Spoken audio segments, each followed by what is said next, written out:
അമ്മമാരിൽ നിന്ന് കുഞ്ഞുങ്ങളിലേക്ക് കൈമാറ്റം ചെയ്യപ്പെടുന്ന ജനിതക രോഗങ്ങൾ ഒഴിവാക്കാൻ ശാസ്ത്രജ്ഞർ നടത്തിയ പരീക്ഷണം വിജയകരമായി.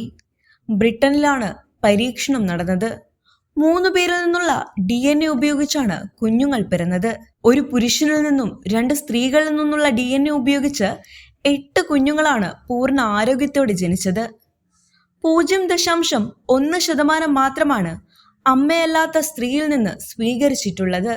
അതായത് ഡോണറായ സ്ത്രീയിൽ നിന്ന് സ്വീകരിച്ചിട്ടുള്ളത്.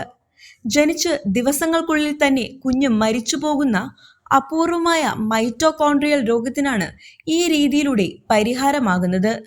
കോശങ്ങളുടെ ഊർജ സ്രോതസ്സുകളാണ് മൈറ്റോകോൺഡ്രിയ.